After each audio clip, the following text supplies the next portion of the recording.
At some point in your life, maybe recently, maybe tonight, you asked the question, not as a philosophical exercise, not in a classroom or a debate. You asked it in the dark, quietly, maybe with tears you didn't expect. Why? Why did this happen to me? Why did I lose them? Why? If God is good, if God is truly, actually good, does the world contain this much pain? It is the most Googled question about God on earth. Not because people are atheists looking for ammunition, but because people are believers, people who love God, who pray, who go to Mass, who have tried, lying awake at night, holding something that hurts, and needing an answer that is actually true, not a platitude, not a consolation prize, a real answer. Thomas Aquinas spent his entire life working toward one, and he found something inside this question that almost no one who asks it ever reaches.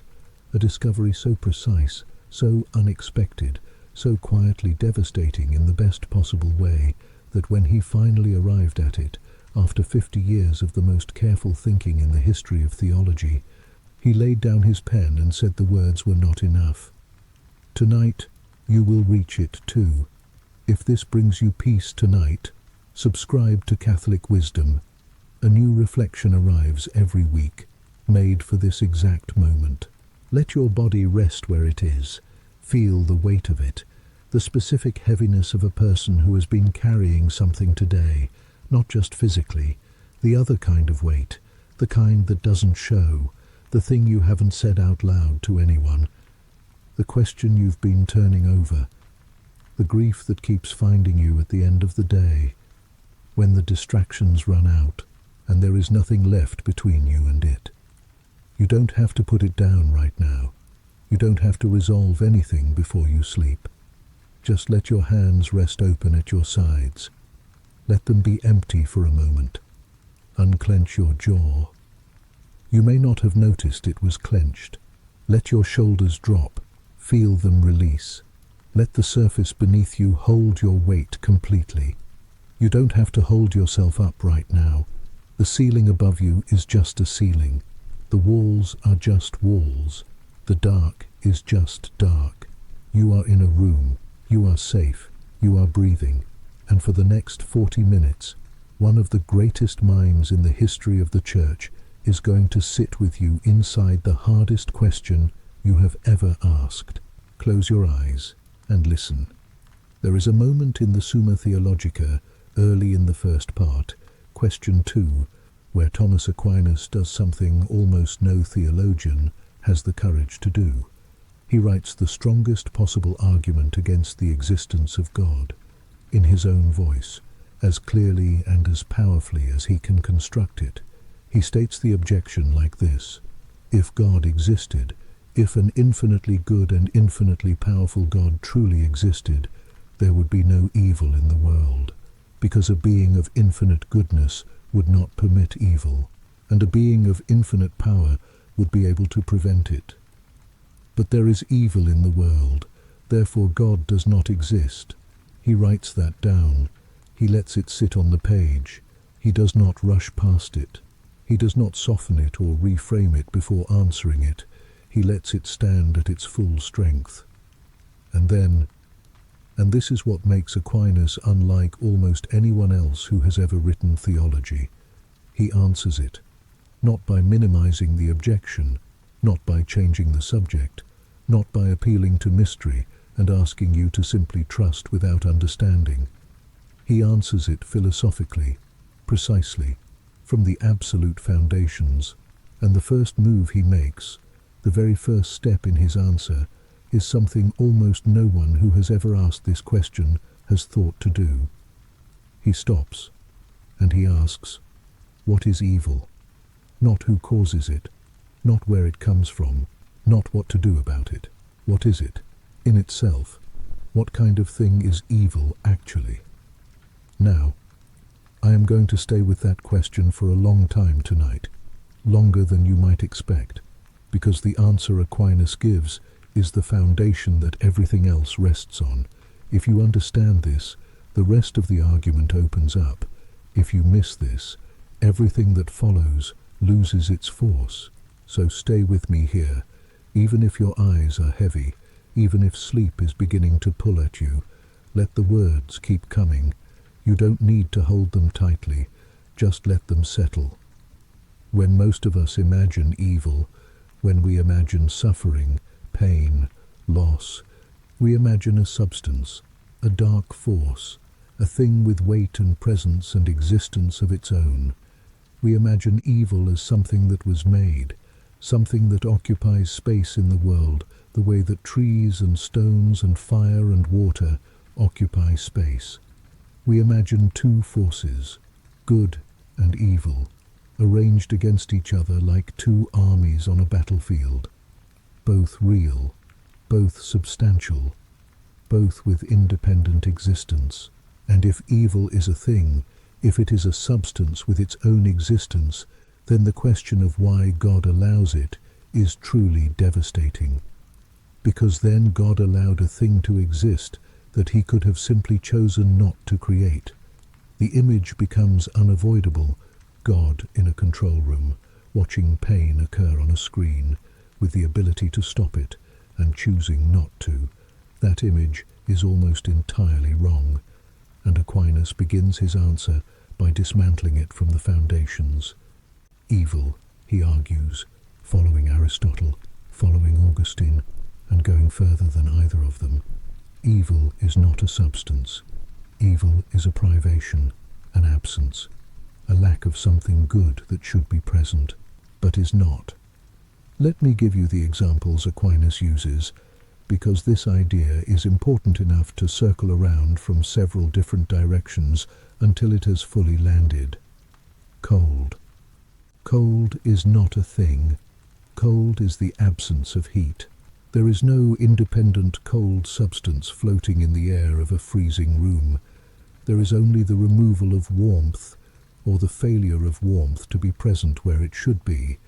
You cannot manufacture cold. You can only remove heat. Cold is what remains in heat's absence. Darkness. Darkness is not a substance that fills a room when you turn off the light. Darkness is the absence of light. Light is real. Darkness is what exists when light does not. You cannot create darkness. You can only remove light, and darkness is what remains. And now, suffering, pain, grief, loss, the particular weight of lying awake at night with something you cannot fix, something you cannot change, something that simply is and will not stop being. These are not things God created and placed in the world like furniture. They are not substances he manufactured and inserted into human experience. They are what happens when something good is missing, when a body that was made for health loses it, when a mind that was made for peace cannot find it, when a relationship that was made for love breaks under the weight of human failure, when a soul that was made for God, made for the infinite, made to rest in something larger than itself, finds itself at a distance from him and feels the specific ache of that distance. Suffering is the shape of absence, the outline left behind by something good that is no longer there. I want to stay with that image, the shape of absence, because I think it is one of the most important things I will say tonight. An absence can be the most present thing in a room. You know this already, in your body, even if you have never put it into words. The absence of someone you loved, truly loved, in the way that becomes structural, the way that changes the shape of your days, can fill a house entirely. Every room, every ordinary object that carries a memory, every habit you formed together without knowing you were forming it. The absence is everywhere. It has weight, it has texture, it has a specific quality of silence that is different from ordinary silence, and yet it is not a thing. It is the outline of something that was real. The grief is real. The love that produced the grief was real. The person was real, and their reality has not ended simply because they are no longer present to you in the way they were. The absence is simply what occupies the space where the real thing used to be.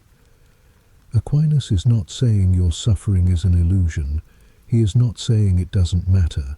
He is not saying it will feel less real once you understand it philosophically. He is saying it is not a creation, and that difference, that precise, careful, philosophically important difference, begins to move the question you have been asking. Because if suffering is not a thing God made, if it is an absence rather than a presence, then God is not its author. You cannot create an absence. You can create something that then becomes absent. You can allow conditions in which absence occurs. But you cannot manufacture nothing. God is the author of everything that exists, and suffering, in Aquinas' framework, is precisely what does not fully exist. It is the gap between existence and what existence was meant to be. The gap between the world as it is and the world as God originally intended it to be. The space between the good that was and the good that is missing. God did not make that gap. The gap is what opened when freedom was exercised away from God, not as punishment, as consequence. The way a crack appears in a wall, not because someone manufactured the crack, but because something that should have held together didn't. If you are still with me, if sleep hasn't found you yet, I want you to stay just a little longer, because we haven't reached the deepest part of the answer yet. Underneath the question of what evil is, there is another question, and it is the one that changes everything. Why does God permit a world in which this absence is possible? Why not create a world where loss is structurally impossible, where bodies cannot break, where love cannot end, where grief can never occur because the conditions for grief can never arise? An omnipotent God could do that, so why didn't he? Aquinas is precise here in a way that I find deeply consoling. He does not simply say, God allows suffering because it builds character. He does not say, God allows suffering because you needed to learn something. Those answers, while containing partial truth, are not adequate. They place too much weight on the outcome and not enough on the nature of the one who is suffering. Aquinas goes deeper. He begins with freedom, a world without the possibility of privation, without the possibility of good things going missing, would be a world of pure, fixed, unchanging perfection. Think of a diamond. A diamond is perfect within its category, complete, structurally unchanging. It does not decay or lose its essential nature over time. But a diamond cannot love. A diamond cannot choose. A diamond cannot turn toward God or away from God, because a diamond has no interior life from which to turn. A diamond cannot grieve, which means a diamond cannot have truly had anything worth losing. The capacity for suffering and the capacity for love are not opposites in Aquinas' framework. They are the same capacity, viewed from two different angles. To be able to lose something, truly lose it, permanently and irreversibly, is to have truly had it. To grieve is the proof that you loved. To feel the absence of God in the darkness is to be the kind of creature who can feel God's presence in the light. An entity incapable of suffering would be an entity incapable of relationship. It would be a diamond, beautiful, permanent, completely incapable of being known by or knowing anything beyond itself. But there is something deeper even than this. Aquinas does not only say, freedom requires the possibility of loss. He says, the entire order of the created world, the beauty of it, the richness of it, the fact that it is genuinely other than God, rather than simply an extension of God, requires the possibility of imperfection. A world in which nothing could go wrong would be a world in which nothing could go right either, because right and wrong only mean something in a world where both are genuinely possible. A creature that could only ever choose good would not be choosing good. It would simply be doing what it was built to do, the way a clock tells the right time, not because it chose to, but because it has no other option. God did not want clocks. God wanted persons, and persons, real persons, with genuine interiority, genuine freedom, genuine capacity for love, require the possibility of failure, not because failure is good, but because the alternative is not persons at all. It is beautiful, perfect, entirely hollow machinery. God did not create your suffering, but he did create a world in which you are real enough, free enough, deep enough, genuinely yourself enough that suffering is possible. And Aquinas says, this is part of the infinite goodness of God, not despite what that costs, because of what it means. It means you are not a mechanism, not a reflection in still water that disappears when the surface is disturbed. You are a soul, with the full, terrifying, beautiful, costly weight that the word soul implies. Whatever you have lost, whoever you have lost, that loss is real. Aquinas is not minimizing it.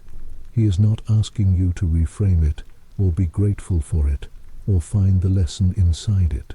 He is asking you to see what it reveals, that you were real enough to have it, that you were capable of loving it, that your love was genuine enough, substantial enough, to leave a mark when it was gone. Your grief is not a malfunction. It is a measurement. It is telling you how real the love was. But the permission question, as important as it is not the deepest one. There is something underneath it, something Aquinas has been building toward from the very first line of his argument, something that moves from philosophy into a different kind of territory entirely, something about what God does, not from above the suffering world, but from inside it. And I have been saving it for this moment. The deepest move Aquinas makes is not philosophical. It is historical. He points to something that actually happened in a specific place, at a specific time, on a specific hill outside the walls of Jerusalem. On a Friday afternoon in the 1st century, he points to the cross, and he says, God did not watch suffering from a distance and permit it. God entered it. This is the move that takes Aquinas entirely beyond Aristotle, beyond any purely philosophical treatment of the problem of evil. Aristotle could tell you that evil is privation. He could explain why a perfect God might create an imperfect world. He could defend the logic of freedom requiring the possibility of loss.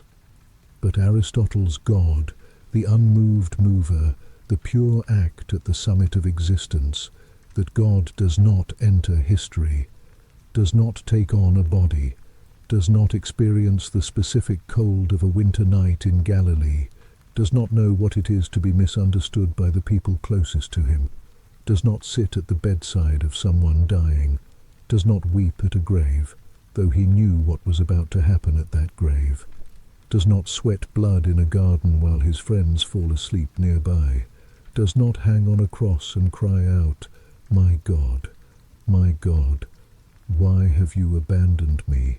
Aquinas' God does all of these things, every single one, and that changes everything about what suffering means, because if God had only permitted suffering, if he had stood outside it, allowing it to exist as the necessary cost of a world containing genuine persons, then suffering would still be essentially empty at its core. Noble in some abstract sense, the necessary price of freedom, but empty, without meaning beyond its function as the cost of something else. However, God did not only permit it, God entered it, took it on, from the inside, chose it, on purpose, with full knowledge of what it would cost, for you, and Aquinas says, by entering human suffering in the incarnation, by taking on flesh, and living and dying inside the conditions of human existence. Christ did not explain suffering, he redeemed it. There is a difference that matters more than almost any other difference in the Christian faith. An explanation tells you why something happened. Redemption takes what happened and transforms it, makes it into something it was not before, not by pretending it didn't happen, not by minimizing the damage, not by filing it away as an unfortunate but necessary cost of existence, by entering it so completely and from such a position of love that it becomes the raw material of something entirely new, the way a seed, placed in the ground, surrounded by darkness and pressure and cold, becomes something that no one looking at the seed could have predicted from the outside. Aquinas uses an image here that I want to give you a long time to sit with. The image of gold in a furnace. Raw gold, when it comes from the earth, is not pure. It is mixed with other metals, with impurities, with dross that has accumulated over geological time, through processes that had nothing to do with the gold's value or nature, but simply with where it happened to exist. The gold is real, its value is real, it is genuinely gold, but it cannot become what it was made to be until it enters the fire. The fire does not explain itself to the gold, it does not justify its heat, it does not apologize for the intensity of what it does. It does not offer a preview of what the gold will look like when the process is complete. It simply does what fire does. And what fire does to gold is not destruction. It is revelation. It removes everything that is not gold. Every impurity, every attachment, every layer of dross that accumulated not because the gold was bad, but simply because gold exists in a world where impurity is possible, and when the gold emerges, when the process is finally, completely done, it is more purely itself than it has ever been, more truly gold than it was before the fire began. The fire did not add something to it, it removed everything that was not it. Now think about the moments in your own life when you have been most deeply yourself, not the comfortable years, not the easy seasons when everything was going well, and you had no particular reason to examine what you believed or who you were. The moments of greatest clarity, when you knew with absolute certainty what mattered, when you loved without calculating the cost, when you were stripped of everything peripheral, everything that you had been using to define yourself that turned out not to be you, and left with only what was real. The moments when you knew, without any doubt, exactly who you were, almost always, those moments are close to suffering, not because suffering is good in itself, not because pain deserves to be celebrated, not because God wanted you to hurt, but because suffering has a unique capacity to remove the distance between who we are and who we were made to be. It burns away the dross, not gently, not without cost, but with a precision that nothing else in human experience quite matches.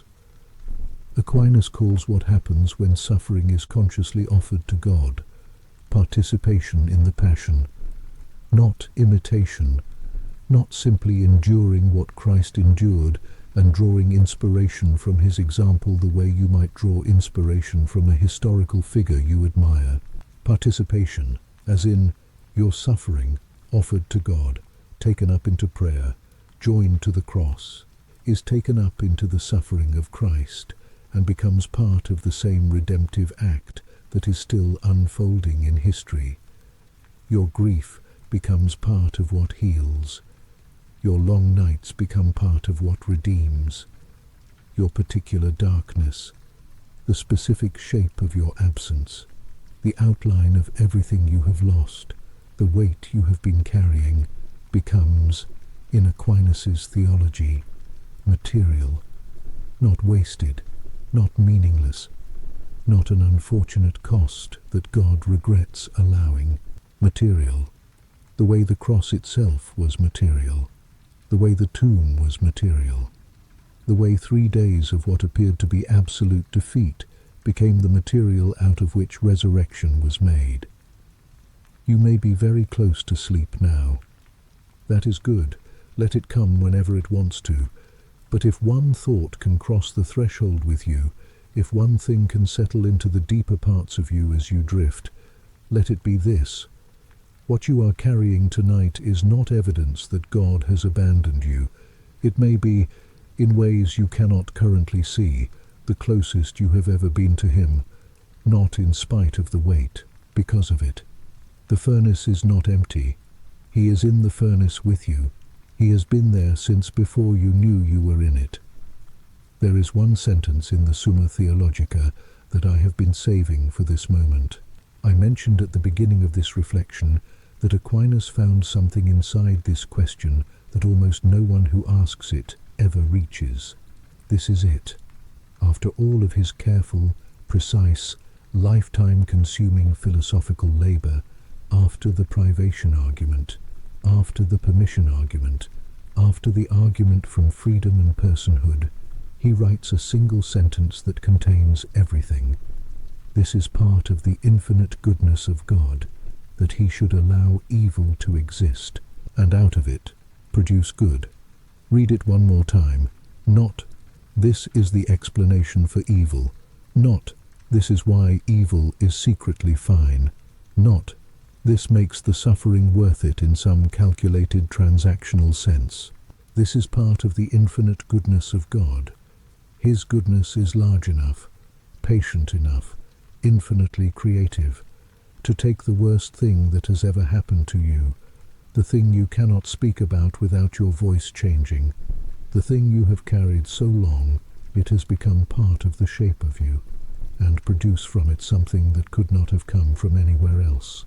Not despite the suffering, through it, from inside it, the way light comes through a wound in a wall that would have let no light through if it had remained intact. C.S. Lewis wrote about this. He wrote, "Heaven, once attained, will work backwards and turn even the agony into a glory, not erase it, not pretend it didn't happen or didn't cost what it cost, not file it away as an unfortunate but necessary part of the journey.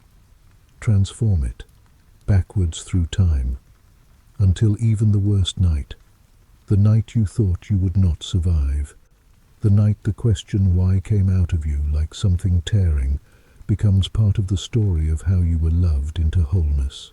You don't have to believe that fully tonight. You don't have to feel it. You don't have to manufacture a feeling of trust or peace or gratitude that you don't currently have. Faith is not the same as feeling. You just have to be willing. Just barely willing. Just the smallest opening to rest inside the possibility that the one who made you has not finished with what has broken you. That the story is not over. That the furnace is still doing what furnaces do to gold. That the absence you feel most deeply tonight, the one with the most weight, the most presence in the quiet, is not the last word. It is not the last word. Lie still now. Let the question rest. You carried it faithfully tonight. You brought it here, to this hour, to this quiet, and you didn't run from it. You let it be examined. You let it be held up to the light of one of the greatest minds and deepest faiths in the history of the Church, and what was found inside it was not a simple answer, but something better than a simple answer, a framework inside which the question can be held without destroying you. A God who is not the author of the absence, a God who permits a world of genuine persons capable of genuine love, even at the cost of genuine loss. A God who did not watch from a distance, but entered the suffering from inside. A God whose goodness is large enough to produce from the worst things, something that could not have come from anywhere else. At the end of his life, Thomas Aquinas had a vision. He was in the chapel of St. Nicholas in Naples, before dawn. The other friars were still asleep. He had been kneeling in prayer for a very long time. And then, according to the account of his companion, Brother Reginald, who was present, something happened that Aquinas could not and would not fully describe. He rose from prayer. He walked slowly to his desk.